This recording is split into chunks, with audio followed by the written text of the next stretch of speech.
Thursday, and that means it's time for another Throwback Thursday. Joining today is, of course, Lori Kent with the Localoo Podcast. Good morning. And what are we talking about today? Yeah, this is some church history, which I have a soft spot for churches and cemeteries. And coming up, so there isn't an episode on this, but I'm doing some research for a presentation next month to this local genealogical society. Ooh. And so this is kind of part of that research. And I was like, oh, I think you guys might want to hear about this. Yeah, we do. So the historical marker is "To God Be the Glory," and the church is the West Nidaros Norwegian Lutheran Church. I think I said it right. So, it's mouthful. We'll see, because I'm going to say Nidaros a few more times, so if I said it wrong, I'm going to say it wrong more, but not on purpose. So this church, it starts in 1868. Wow. So at that time, Sioux Falls itself is actually occupied by Fort Dakota. So settlers that came to the area that wanted to settle in Sioux Falls could not. They had to settle outside of the fort's area. And so that's how these Norwegian immigrants end up north of Sioux Falls, sort of north of Crooks in that area. And they start this church in the sod home of John and Kirsty Thompson. Like 50 settlers gather together to start this church. And again, in a sod home, they decide, hey, let's start this church in 1868. Like, this is really cool. And it's probably the first church in Minnehaha County, which is cool. Again, it's just like the beginning of this history. It's really neat.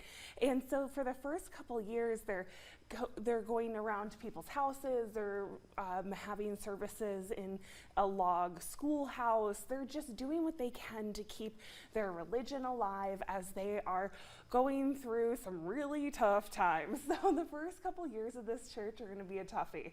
They have those grasshopper plagues. They have super duper hard winters. They have a diphtheria outbreak. People are dying. It's not a great time. So then in 1878, they finally put together a physical location for this church on the east bank of the Big Sioux River. And again, those first couple years are toughy. And 3 weeks later, the church is destroyed by a windstorm. So they have to rebuild it, but they do. So obviously, resilience here. They are trying to make it happen. They're trying to make it a thing, and they're successful. This church, they're going to end up being a pretty big deal. They have hundreds of people that are now going to this church, which then the Big Sioux River starts to play a piece of this puzzle. This church was built on the east bank of the Big Sioux River. Well, you have people that lived on the east bank and you have people that lived on the west bank. And in 1878, 1890, there's not a bridge. So they have to figure out how to get to church every week. Oh. Which, more power to them. That's amazing that they dedicated themselves to still go. Because that sounds really hard to like ford the river every week, like an Oregon Trail. Next time you don't want to get up for church, there right. And all I have to do is drive across a bridge.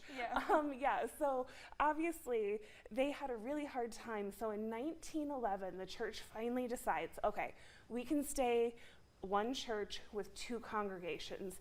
We got East Bank, we got West Bank.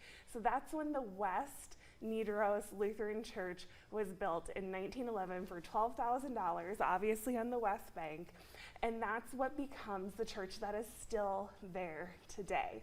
And so it's kind of a fun thing to figure out, like, why it got there, how it got there. Services were still being held in Norwegian until 1919, when they started to kind of sprinkle in a little English from time to time. And they don't make the full conversion to like English services until 1940. So this place is old school.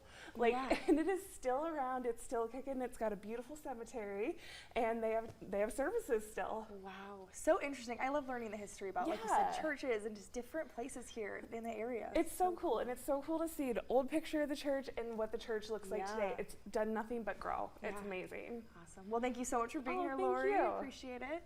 And we'll be back after the break.